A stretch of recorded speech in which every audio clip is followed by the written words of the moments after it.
충청일보 TV가 기획한 낮은 의자의 6.4 지방선거 새정치민주연합 대전시장 후보 권선태 후보님을 만나 뵙습니다. 예, 후보님 안녕하세요. 안녕하세요. 반갑습니다. 예, 또 이번에 대전시장 6.4 지방선거 후보로 출마하셨는데 뭐 각오가 남다르실 텐데 좀 뭐 그동안에 의혹도 있었고 좀 각오가 어떠신지 한 말씀 해주시죠. 예, 무거운 책임을 가지고 출발했습니다.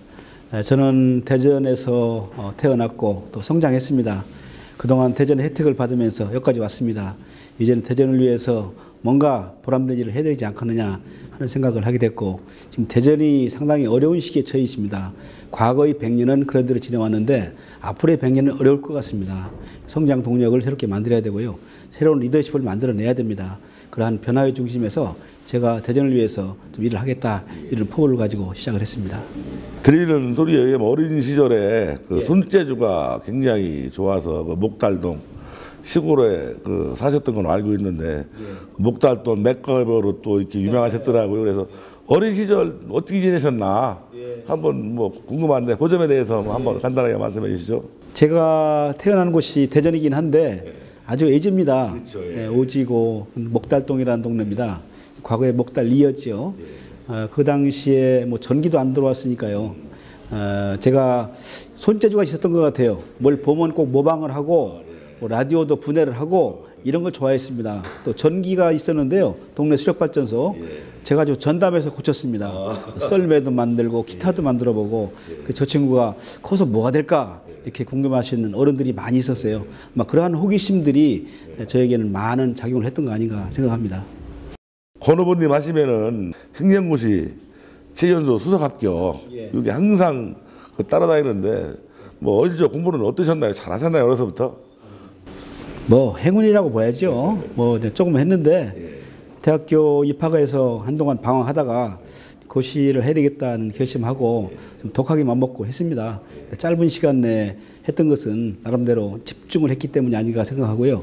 뭐 1등 한다는 것은 사실은 제 실력보다 운이라고 생각합니다. 뭐 더 열심히 해야 된다는 그런 각오를 가지고 지금도 임하고 있습니다. 뭐 굉장히 상당히 겸손한 말씀을 하고 계시네요. 그리고 뭐 공직 생활을 하시면서 뭐 보람된 일이었다면 뭐 무엇을 꼽을 수 있을까요? 글쎄요, 27년을 했는데 뭐 열심히 해왔다고 생각합니다. 제가 한 3가지 정도를 항상 얘기합니다. 첫째가 119 지금 구조대가 있습니다.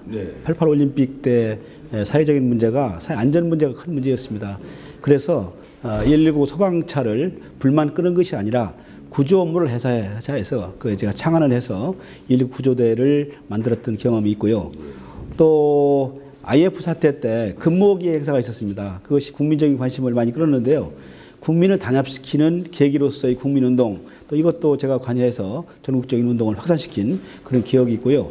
또 한 가지는 본격적인 자치시대를 앞두고 시군 통합이라는 걸 했습니다. 예를 들면 공주시, 공주군이 분리되어 있었습니다.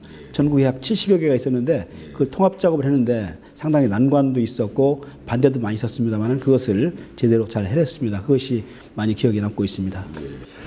그리고 또 참 굉장히 충격적인 얼마 전에 있었잖아요. 펀드 모금 8억 원인가요? 8억 원 정도 5시간 만에 그냥 꽉 찼는데 거기에 대해서 어떻게 생각하시는지요? 뭐 도와준 여러분들께 감사의 말씀을 드리고요. 저도 놀랬고 제 주변 분들도 많이 놀랐습니다. 7억 원을 목표로 했기 때문에 최소한도 5일 정도는 걸려야 되지 않겠냐 이렇게 예측했는데 그 하루에 5시간이 끝났습니다. 뭐 상당한 성과가 있었다고 할 수 있는데 그야말로 뭐 저를 위해서라기보다도 정말 대전의 새로운 발전을 추구한다. 또 새로운 정치를 기대한다. 이런 것들이 많이 응집이 돼서 나온 결과가 아닌가 생각하고요. 그러한 성원을 더욱더 왔기 때문에 더욱더 열심히 하고 분발하도록 하겠습니다. 그리고 이제 도시철도가 지금 현안 문제로 대두되고 있는데요. 권 의원님께서는 트랩을 주장하셨잖아요. 그동안 구축건축한 공약을 많이 발표를 하셨는데 그동안 발표하신 공약을 뭐 대충 요약을 한다면은 몇 가지 요약을 한다면 무엇이 있을까 좀 한마디 해주시죠. 공약 작업은 지금 제대로 하고 있는데 이제 하나둘씩 공개를 하고 있습니다. 첫 번째가 트램 방식의 2호선인데요. 지금 2호선을 지하철로 하는 것이 가장 바람직합니다. 그런데 현행 제도상 중앙정부가 채택을 안 합니다. 불가능하거든요.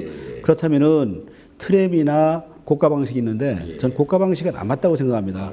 도시 경관도 해칠 뿐더러 또 지하 상권도 죽일 수 있고 또 접근성이 떨어지기 때문에 이용률이 떨어집니다. 그래서 차라리 그거보다는 차선책인 트램 방식을 하는 게 좋겠다 이렇게 판단했고요. 그렇게 했을 경우에는 교통 소외 지역을 많이 해소할 수 있다 이런 장점이 있습니다. 그리고 또 제 공약했던 것이 원도심 문제인데요. 대전의 원도심 문제가 굉장히 심각합니다. 동서 간의 격차가 심하기 때문에 그거로 나타나는 사회적 갈등 비용이 대단하다고 생각합니다. 이번 기회에 그런 것에 대해서는 확실하게 좀 정책을 세웠으면 좋겠다고 생각합니다. 그래서 구도심을 살리기 위해서는 신도심의 개발을 새로운 개발을 좀 억제했으면 좋겠다. 그리고 각종 정책에 있어서의 균형 정책을 우선하는 정책을 펴겠다. 이런 입장을 말씀드렸고요. 또 구도심의 또 문화 특구라든가 또 문화적인 정책을 통한 전통문화 살리기 이런 사업을 병행해서 하면은 상당한 효과가 있을 것으로 생각이 됩니다. 예. 그리고 최근에 이제 문제가 되고 있는데 시민대학이라든지 원도심 살리기라고 해서 많은 개최를 하다 보니까 일반 학원에서는 또 굉장히 학원생들이 그쪽으로 몰리니까 없다라고 학원에서 상당히 어려움을 호소하겠거든요. 거기에 대책은 있을까요, 혹시? 시민대학은 항구적인 대책이 아니고 임시적인 개편 대책으로 지금 추진하는 걸로 알고 있거든요. 그래서 지금 말씀하신 것처럼 사교육과의 충돌 문제가 있습니다. 일반 피해자가 꽤 나오기 때문에 시민대학은 하는 건 좋은데 일반 민간 기능하고는 충돌돼서는 안 됩니다. 민간이 할 수 없는 기능을 그런 학습 그런 내용을 좀 하는 것이 맞다 생각되고요. 그것이 오히려 좀 단축시키고 최소화시켜서 꼭 할 것만 하는 시민대학이 됐으면 좋겠다 이렇게 생각합니다. 그리고 또 요새 문제가 되고 있는 게 장기적인 경기 불황으로 인해서 청년 실업이 상당히 늘어나고 있는데 여기에 대한 대책이라든지 그런 게 어떤 게 있을까요? 대전의 청년 고용률이 매우 낮습니다. 또 청년 실업률이 타도시 비해서 좀 높은 편입니다. 특히 청소년들을 만나면은 정말 취업 문제 때문에 고통을 많이 받고 있습니다. 이런 문제를 해소하는 것이 후보자가 할 일이 아닌가 저는 그렇게 생각하고요. 저는 계제 대전 청년 인력공단을 만들어서 해소를 해보자 이런 제안을 했습니다. 이건 뭐냐면은 그러한 기관을 만들어서 필요한 교육도 시키고 또 새로운 기업에 대해서 청년들을 쓰는 기업에 대해서는 인센티브를 제공하는 정책을 펼 수 있도록 하고 또 여러 가지 취업 문제에 대한 소통 문제가 있습니다. 이런 것을 통해서 조금이라도 취업 문제가 나아질 수 있도록 하겠다. 이런 정책을 제시한 바가 있습니다. 예. 그리고 이제 마지막으로 하고 싶은 말씀 있으시면은 좀 한 말씀 해주시죠. 대전시장이라는 자리는 행정력도 필요하지만 정치력도 필요한 자리라고 생각합니다. 저는 27년의 행정 경험, 10년의 정치 경험을 갖고 있습니다. 두 역할과 기능을 잘 조합시키고 제 경험을 살려서 대전의 발전의 한 축이 되겠다. 또 대전이 조금이라도 나은 도시가 될 수 있도록 하겠다는 것이 저희 소신이고 희망입니다. 열심히 하겠습니다. 감사합니다. 예. 지금까지 권선택 예비 후보님을 만나서 좋은 말씀 들어봤습니다. 감사합니다. 감사합니다.